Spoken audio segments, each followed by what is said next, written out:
Bueno, ahora vamos a compartir este tema que es descubrir tu propósito. Y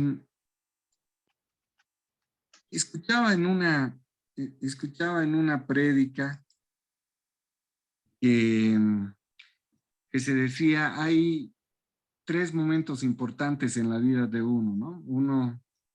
Uno es, por supuesto, el nacimiento. Otro es cuando uno entrega su vida a Cristo, porque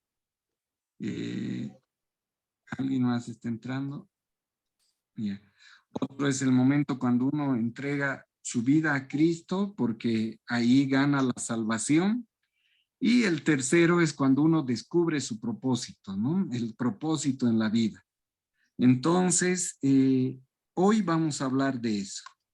Y comenzamos con una pequeña historia ilustrativa. Dice que varios generales durante la Guerra Civil estadounidense buscaron al presidente Lincoln para quejarse de su mejor general, el general Grant.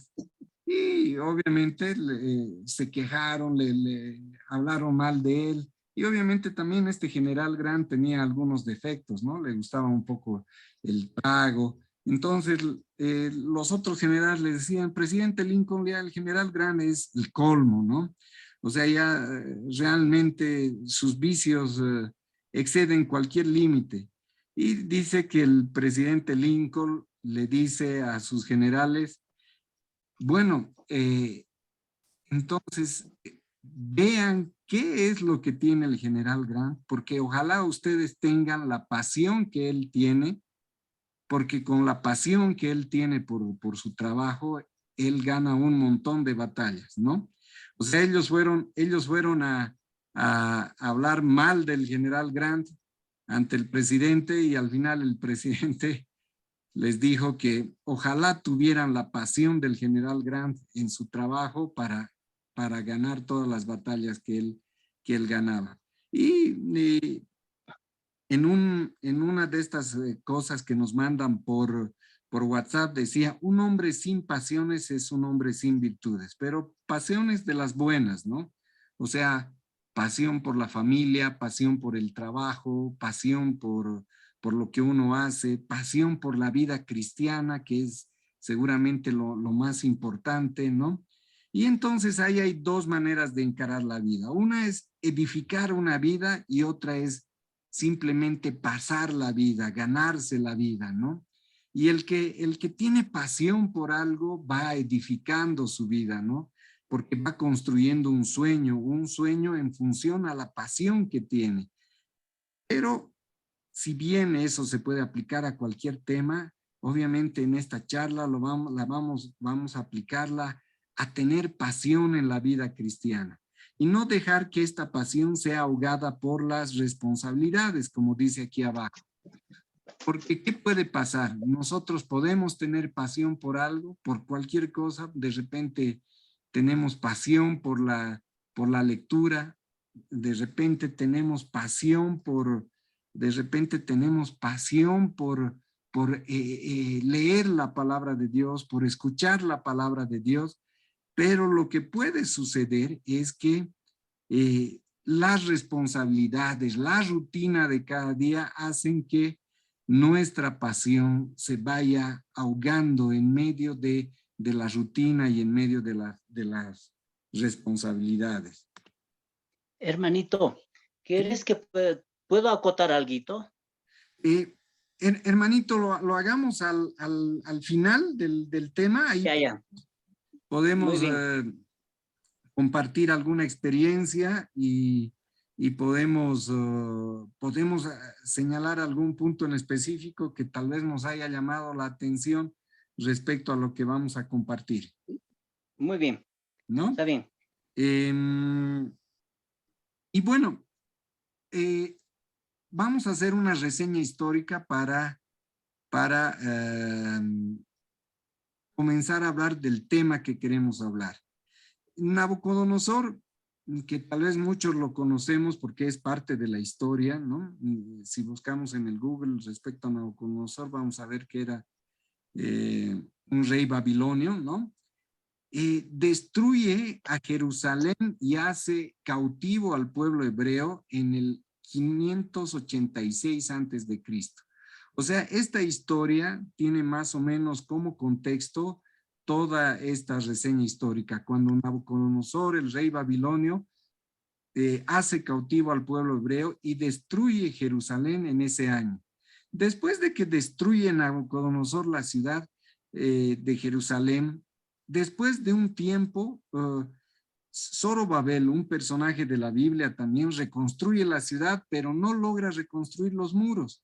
Y luego viene nuestro personaje, el personaje del que vamos a hablar hoy, Nehemías, que en el 445 reconstruye los muros de la ciudad de Jerusalén. Y de él justamente vamos a hablar en esta ocasión, de este hombre que siempre es conocido en la Biblia como un hombre apasionado.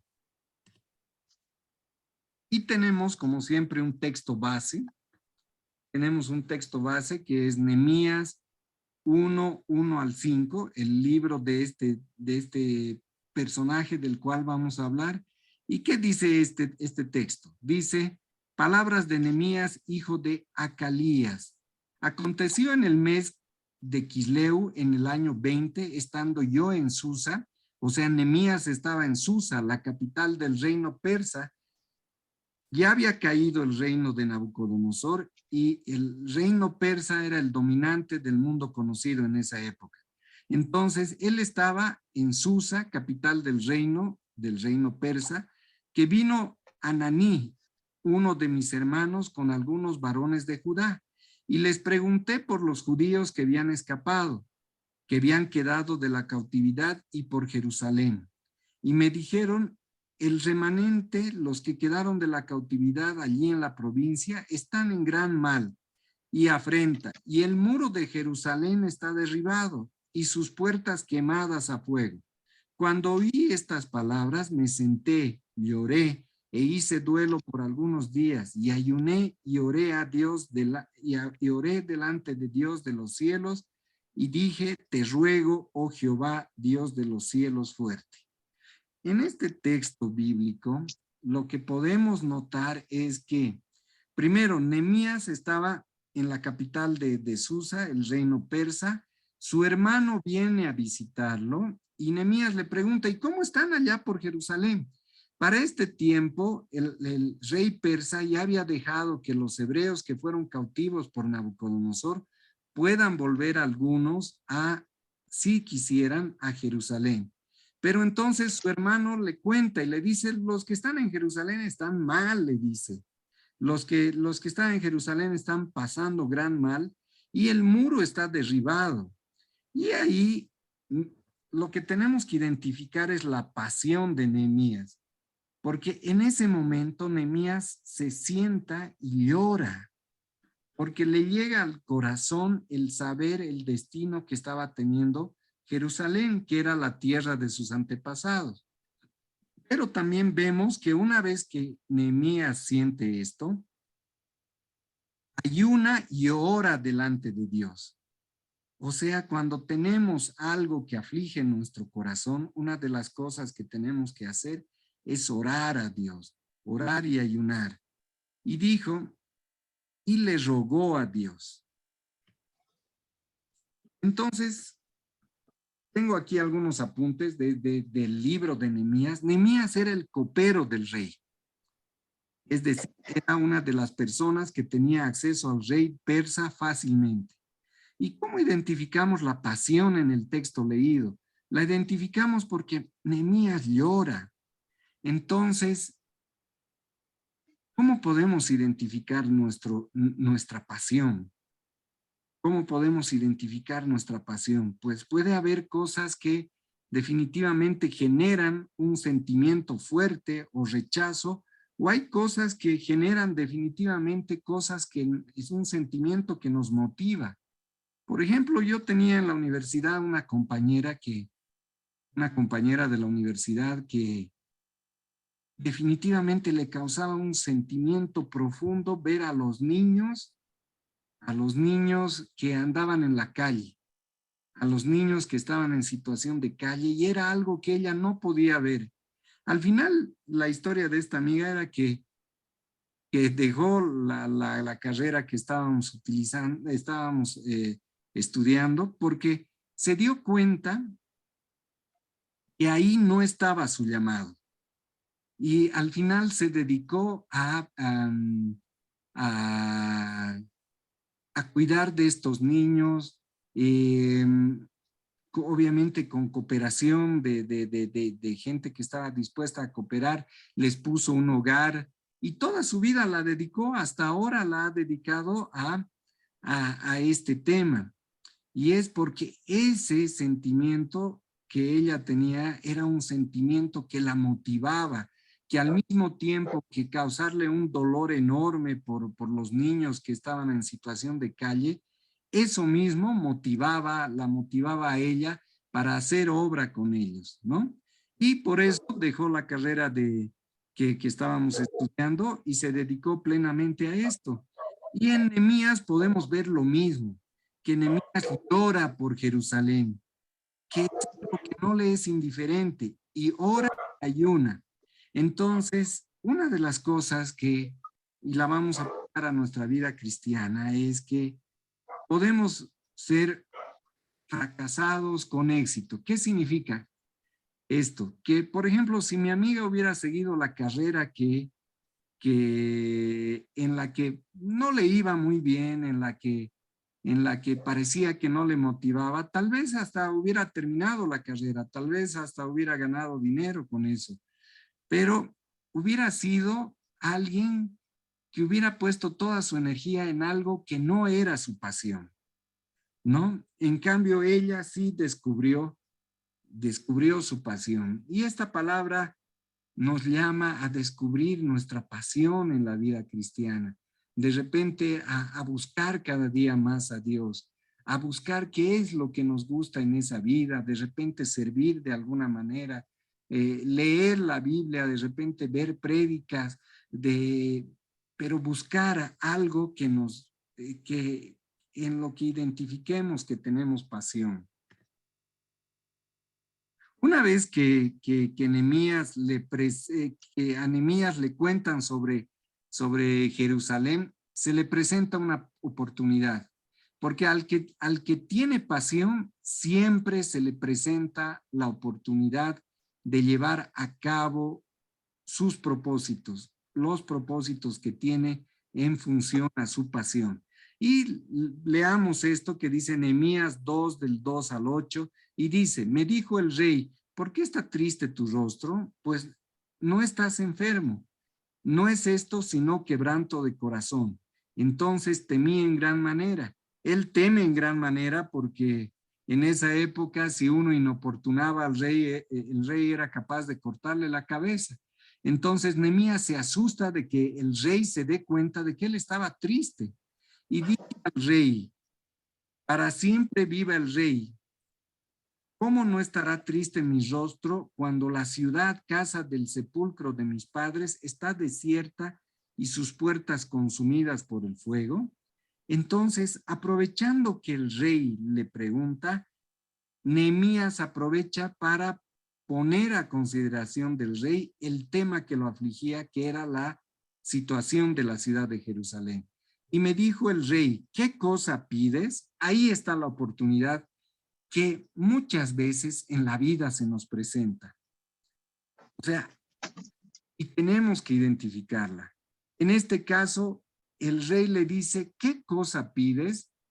De repente Nehemías podía decirle, no, señor rey, dejémoslo ahí, mejor cambiemos de tema. Hasta por el miedo que tuvo, porque el rey le podía cortar la cabeza. Pero cuando se le presenta la oportunidad y el rey le dice, ¿qué cosa pides? Nehemías se arma de valor, un valor pero que proviene de Dios, que proviene de la oración. Entonces dice, entonces oré al Dios de los cielos, le ora a Dios. Cuando se le presenta la oportunidad, ora a Dios primero para que no le corten la cabeza y de repente para que lo que diga sea bendecido por Dios y tenga eco en el rey. Y dice, y dije al rey, si le place al rey y tu siervo ha hallado gracia delante de ti, envíame a Judá, a la ciudad de los sepulcros de mis padres, y la reedificaré. Entonces el rey me dijo, y la reina estaba junto a él, ¿cuánto durará tu viaje y cuándo volverás? Y agradó al rey enviarme, después que yo le señalé el tiempo, es decir, Nehemías conocía el tiempo, seguramente ya estuvo pensando eso y tenía un plan. Además dije al rey, si le place al rey, que se me den cartas para los gobernadores al otro lado del río, para que me franqueen el paso hasta que llegue a Judá, y carta para Asaf, guarda del bosque del rey, para que me dé madera para enmaderar las puertas del palacio de la casa, y para el muro de la ciudad, y la casa en que yo estaré. Y me lo concedió el rey, según la benéfica mano de mi Dios sobre mí. Aquí podemos ver que Nehemías, cuando se le presenta la oportunidad, ora a Dios y no duda. Y es importante que cuando se nos presente la oportunidad de seguir la pasión de nuestros corazones, y siempre trataremos o hablaremos de una pasión en base al amor de Dios, ¿no? No estamos hablando de pasiones de este mundo. Ah, no, yo tengo pasión por las mujeres, por ejemplo, ¿no? Ah, no, yo tengo pasión por la bebida, ¿no? No estamos hablando de esas pasiones, estamos hablando de la pasión de algo que nos apasiona y que va a edificar a nuestros hermanos y que va a honrar a Dios. Y de ese modo, Nehemías tenía claro lo que quería, y para ese tipo de pasión ora a Dios a los cielos y Dios le aclara la mente. Es decir, ¿qué lección podemos sacar de aquí? Que cuando queramos realizar algo, una de las primeras cosas que tenemos es que poner en consideración de Dios en oración y decirle, Padre mío, este plan que tengo, Señor, ¿está de acuerdo a tu voluntad? Si está de acuerdo a tu voluntad, por favor, bendícelo. Luego, empieza a detallarle tiempo, qué es lo que necesita el rey, que es algo que nos muestra es que cuando uno tiene pasión, no solo tiene que tener el deseo, ¿no? Sino que tiene que tener un plan. Y escuchaba una prédica en la que una vez un pastor le preguntaba a un muchacho que está vestido de rockero, ¿no? Y le dice, ¿y tú cuál es tu propósito en la vida? Y le dice, pastor, yo quiero ser rockero, quiero alabar a Dios con ese tipo de música. Y el pastor le pregunta, ¿y sabes tocar algún instrumento? Y el muchacho le dice, no. ¿Y estás estudiando música? Y el muchacho le dice, no. Entonces, el pastor le dice, pienso que más que un propósito, lo que tienes es solamente un sueño, porque no estás haciendo nada para cumplir ese propósito. En el caso de Nehemías era todo lo contrario. Nehemías, una vez que el rey le da la oportunidad, Nehemías tiene plan, tiene cantidad de materiales, le dice que necesita cartas para que lo dejen pasar los gobernadores. O sea, cuando se le presenta la oportunidad, Nehemías suelta todo su plan. Y dice, cuando uno tiene un plan, cuando Dios bendice, porque ese plan está de acuerdo a la voluntad de Dios, ¿qué pasa? Que las puertas se abren. Y entonces Nehemías dice, y me lo concedió el rey, pero no por la labia, no por la buena palabra de Nehemías, no porque por las virtudes de Nehemías, que sí las tiene, pero todas esas virtudes sin la benéfica mano que dice aquí, benéfica mano de mi Dios sobre mí, no fueran posibles. Necesitamos la bendición de Dios. Y cuando algo nos sale bien, muchas veces podemos pensar que es porque nuestros méritos. Seguramente le hemos puesto esfuerzo, si no, eso no hubiera salido adelante, pero es por la benéfica mano de nuestro Dios. Los apuntes de ese texto que hemos leído hace un ratito, que es ya más o menos de todo lo que hemos hablado, pero lo repasamos. Si te preguntan qué necesitas, debes saberlo claramente. Cuando se nos presenta la oportunidad, debemos saber claramente qué es lo que queremos, qué es lo que necesitamos y debemos tener un plan. Debemos planificar, como Nehemías tenía claro lo que necesitaba. Frecuentes errores que cometemos. A veces le pedimos a Dios que haga lo que tenemos que hacer y viceversa. ¿A qué se refiere?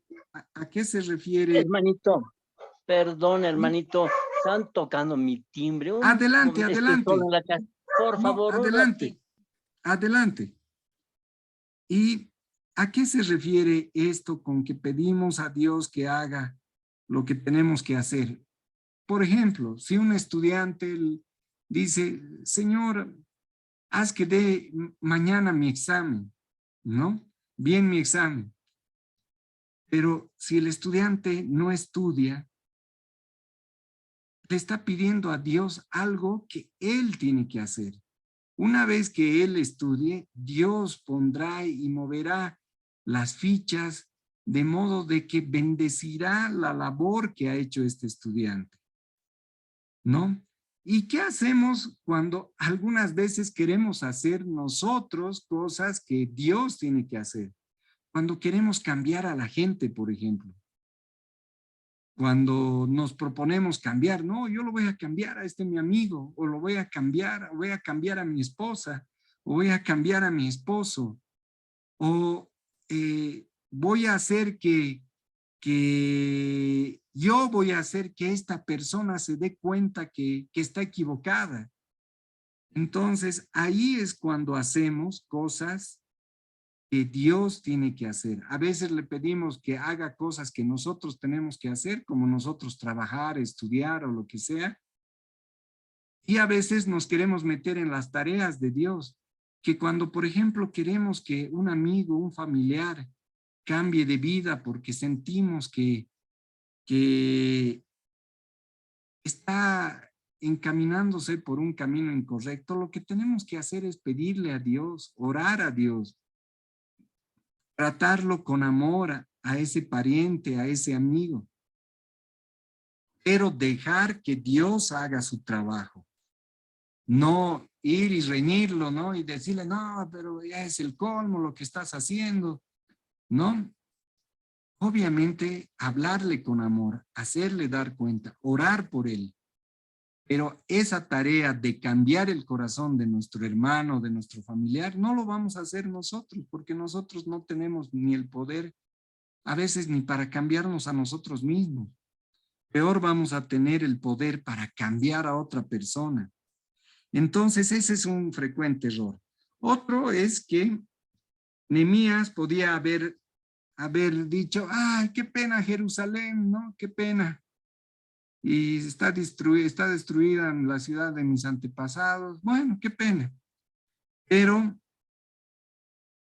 por eso hay un libro que dice los hechos de los apóstoles, porque no dice las buenas intenciones de los apóstoles, los dichos de los apóstoles, dice los hechos de los apóstoles.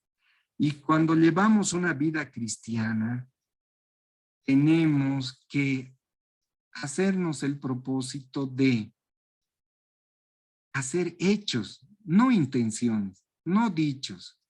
Obviamente es difícil y ni siquiera el pastor, ni siquiera el hermanito más antiguo en la iglesia, de repente puede decir que esto lo ha controlado totalmente. Entonces, será poco a poco que nos volveremos más intencionales, o sea que haremos que las cosas sucedan. pero obviamente como todo lo demás, como todo nuestro ser, eso lo va puliendo poco a poco Dios. Otro error frecuente es que pedimos señales, cuando el esquema bíblico es primero fe y después señales. O sea, si hablamos de Nehemías, ¿a qué se refiere esto? A que Nehemías podría haber dicho, Señor, yo me voy a poner en campaña si alguien me regala un ladrillo para reconstruir el muro. O voy a ponerme en campaña si alguien viene de casualidad y me dice que me va a regalar dinero para reconstruir el muro de Jerusalén. Pero no, el esquema bíblico es primero te pones en acción y luego vienen las señales. Nehemías lloró, oró, planificó y la señal que estaba buscando era que el rey le pregunta. Entonces, siempre es primero la fe y después las señales, no primero señales y luego la fe. Y otra cosa que aprendemos de Nehemías es que aunque por el momento estés en el lugar equivocado, honra a Dios con tu trabajo porque su favor tarde o temprano te llevará donde debes estar. Nehemías era el copero del rey. Era el copero del rey. Pero sin embargo se ganó la buena voluntad del rey. O sea, ese propósito no era el propósito final del rey. Puede que ahorita estemos en un lugar donde estamos realizando un trabajo que de repente no es el propósito final de Dios. ¿No? Con eso no estoy diciendo que dejemos nuestro trabajo ahora o que dejemos las ocupaciones que tenemos ahora, pero que siempre estemos atentos a la voz de Dios, porque de repente en algún momento Dios quiere que hagamos algo más como lo que pasó con Nehemías. Y eso es lo que dice el último apunte, que nunca debemos dejar de estar atentos para encontrar nuestro propósito. Un resumen de lo que hemos hablado hoy día, haremos un resumen, y es una recapitulación. Hoy hablamos sobre Nehemías, un hombre que descubrió su pasión y que planificó, que tuvo el valor de hablarle al rey, que tuvo el valor de ponerse en acción. Vimos lo importante que es ser apasionado para encontrar nuestro propósito. Ese es el modo de encontrar nuestro propósito en la vida. ¿Qué nos apasiona? ¿Qué nos hace poner tristes? ¿Qué nos motiva? Vimos que tenemos que poner nuestro esfuerzo primero para llevar a cabo nuestra pasión, el propósito de nuestra vida. Ponemos nuestro esfuerzo y luego vienen las señales. Vimos que primero es la fe que hace que nos empecemos a mover y a poner nuestro esfuerzo y que luego vienen las señales. ¿Cómo aplicamos esto en nuestra vida? Ya estamos terminando. ¿Cómo aplicamos esto en nuestra vida? Tenemos que cuestionarnos todos, ¿no? Y decir, si vamos en la vida siendo intencionales, ¿qué significa siendo intencionales? Si hacemos que las cosas sucedan, sobre todo en nuestra vida cristiana, tenemos que cuestionarnos si tenemos alguna pasión. Tenemos que preguntarnos si a lo largo de nuestra vida o en este último tiempo planificamos o improvisamos. Y más todavía enfocado en nuestra vida cristiana. Tenemos que cuestionarnos si creemos que la vida cristiana es no esforzarse, que es esperar milagros solamente. Tenemos que preguntarnos si oramos a Dios cuando queremos poner en práctica algún plan que tenemos, algún objetivo que tenemos. ¿Le consultamos a Dios en oración? ¿O simplemente hacemos lo que se nos viene a nuestra cabeza sin decir, Señor, esto está en tus planes? Y para terminar, nos hago un llamado, porque aquí no solo, Dios no solo le habla a los que escuchan esta palabra, y le habla mucho también al que en esta ocasión es solo un instrumento como mi persona. Nos hago un llamado a buscar qué nos nos llena de vida, qué nos llena nuestra vida, sobre todo en nuestro servicio a Dios, qué nos llena, cómo nos gustaría servir a Dios, qué es el modo en que no nos daría flojera servir a Dios. Hagamos que las cosas sucedan siendo intencionales. Hago el llamado a que cuando tengamos un plan, hagamos que sucedan. No esperemos a que un milagro haga que suceda ese plan. Hago un llamado a que fortalezcamos nuestra fe para emprender para lo que Dios nos ha llamado. Y si estás escuchando por primera vez de Dios, te hago el llamado más importante de tu vida. El llamado a que reconozcas a Dios como a Jesús como tu Salvador. Que le pidas perdón por tus pecados para alcanzar la vida eterna. Esto es lo que hizo el buen ladrón. Y te hago ese llamado si estás escuchando por primera vez de Jesús, o si estás viendo esto en las redes en las que lo vamos a colgar. Reconoce a Jesús como tu Salvador. Oremos. Señor, te damos gracias por esta palabra que nos has transmitido, Señor. No es la pericia del que utilizas como instrumento, no es el modo de hablar del que comparte la palabra, no es inclusive no es la didáctica o el énfasis que le ponga, porque sabemos que eres tú, el Espíritu Santo, el que va a hacer que esta palabra llegue de un modo o de otro a nuestros corazones. Porque sabemos que las personas que compartimos estos temas que tú pones en nuestro corazón y que son extraídos de tu palabra, la Biblia, solo somos instrumentos, Señor. Te pedimos porque seamos como Nehemías, Señor, porque tengamos pasión por algo, porque tengamos pasión por ti, Señor, por tus cosas, Señor. Porque ese es el llamado a un cristiano, a alguien que cree en Dios.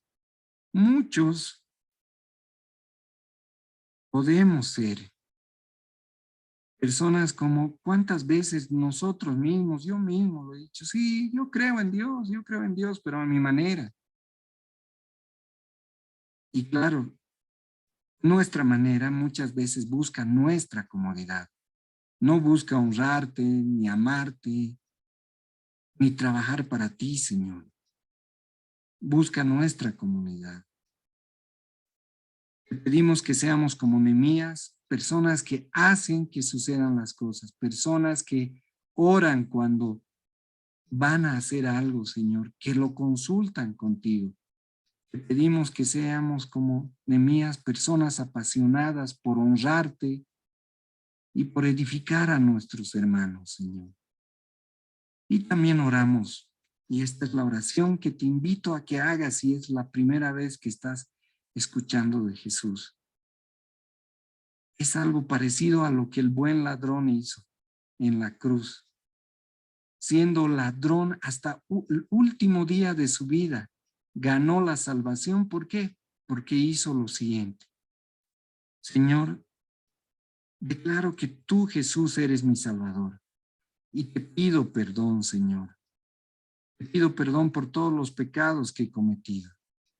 Y así como el ladrón, te pido, Señor, que si hoy termina mi vida, hoy me lleves a tu lado en la vida eterna, Señor. Te lo pido y te lo ruego, Señor, Todo esto en nombre de tu Hijo amado. Amén. Amén, hermanos. Voy a dejar Amén. Amén. de Amén, hermano. grabar. Espérenme un segundito.